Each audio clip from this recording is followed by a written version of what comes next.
Per treballar amb partícules subatòmiques i amb estructures nuclears i amb electrons i amb àtoms és important recordar un poc, fer una idea clara de les mides dels materials amb què treballarem. Per exemple, en el món corrent, en física de partícules, utilitzar el prefix micro. Quan se té tinta, el prefix micro. Micro vol dir milionèsima, és a dir, 10 elevat a menys 6 qualque cosa. Concretament, un micròmetre, que se sol expressar així, és la milionèsima part d'un metre. Això és per tenir una idea de com són de petites aquestes coses. Un cabell humà d'una persona adulta ve a tenir entre 80 i 100 micròmetres.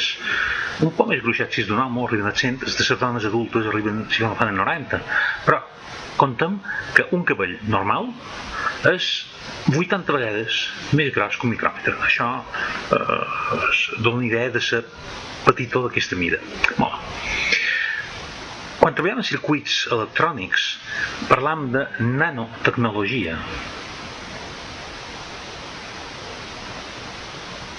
Tecnologia. Fent servir el fet que el prefix nano significa 10 elevat a menys 9. La nanotecnologia, aquesta dimensió de 10 elevat a menys 9 metres, pesa el límit pràctic encara que nosaltres sabem treballar. Nosaltres no podem treballar més que...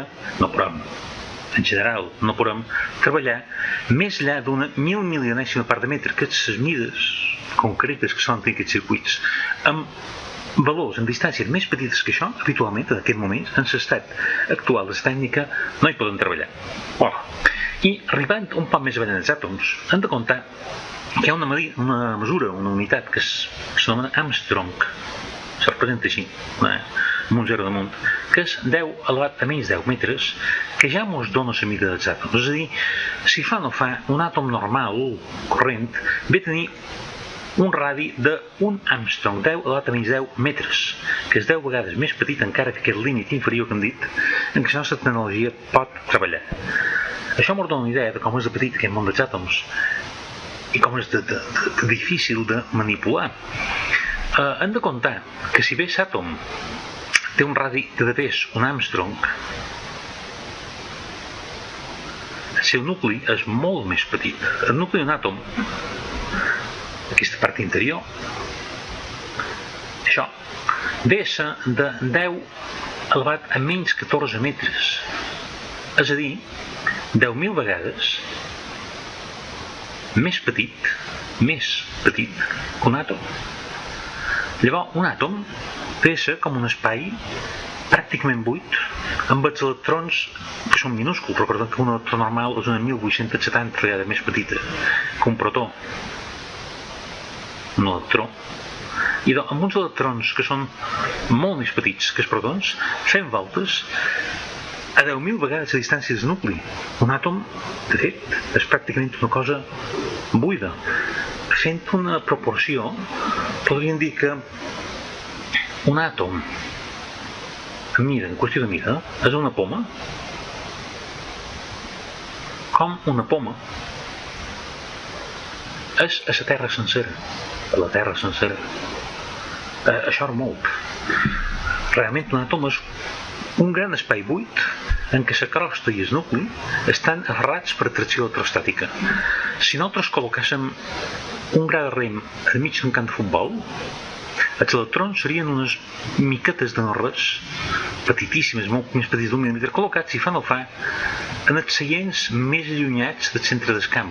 Tot això que hi ha aquí al mig, entre el nucli i els electrons, quan diem entre el nucli i els electrons hem de comptar que estan, per efectes de senzillesa, tractant els electrons com si fos un àtom d'en Rutherford, és a dir, el nucli en el centre i els electrons com a partícules materials a distància. De fet, sabem, i veurem més endavant en aquest curs, que la cosa no és ben bé així. Els àtoms són més bé, els electrons es porten més bé com un núvol electrònic, però a efectes de fer aquestes consideracions que estan fent ara és molt còmode considerar que l'electró és una partículeta col·locada aquí en fora. Bé, tot aquest porció d'aquí, buit completament, no hi ha res. Nucli enmig, un gra de rem, hem dit, petits electrons minúsculs a la distància d'un camp de futbol i res enmig. Això seria un àtom d'hidrogen. Si ho volem comparar encara un poc més en un cas que ens és més pròxim, que és el del nostre centre, si això d'aquí, això d'aquí és una foto aèria treta de Google de l'Institut de la Ribera. Això és l'edifici de cel·les, això és camp d'esports, i doncs, si en el camp d'esport de la Ribera hi posam una pilota de futbol d'uns 20 centímetres de diàmetre, els electrons estarien pràcticament un quilòmetre, que és més o manco aquí, i tindrien la mida d'un mil·límetre. Tot això buit. Tot aquest espai buit. Això seria un àtom d'hidrogen. Una pilota, una espècie de bolleta minúscula d'un mil·límetre, fins i tot no tant d'un mil·límetre, a un quilòmetre de distància, i res més. Aquest àtom, naturalment, té aquesta part central nuclear, on hi ha protons i neutrons, que és de càrrega positiva. Els protons, els neutrons no tenen càrrega, i els electrons que l'envolten, i si passegen per davant, que tenen càrrega negativa. L'atracció entre el nucli i els electrons és electrostàtica, és a dir, per la càrrega elèctrica,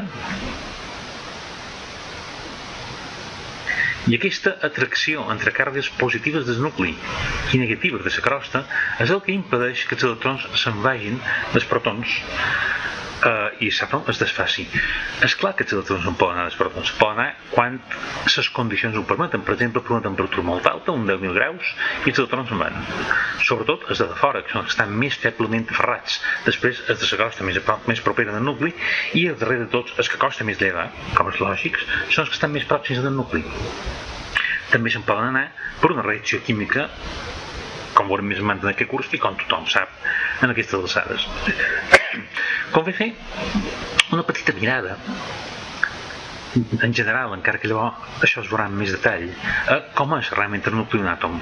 El nucli d'un àtom deien que està format per protons, això d'aquí representa un protó, i neutrons, aquest d'aquí representa un neutró. No són iguals. El protó està format per dos quarks U i un quark D. La càrrega de cadascun d'aquests és de 2/3 i la càrrega del quark D n'hi ha un tot sol, és menys 1/3. Aleshores, la càrrega total del protó és 1, com la de l'electró. El neutró no té càrrega, però té una estructura. El neutró està format per dos quarks D i un quark U. Càrrega total 0, com no podeu veure si es fa la suma aritmètica corresponent. Aquests quarks estan dins del nucli, estan en una relativa llibertat, mentre no s'allunyin massa un dels altres, movent-se contínuament i canviant la seva natura també d'una manera continuada. Amb això acabem aquest petit tema sobre la mida de les partícules subatòmiques.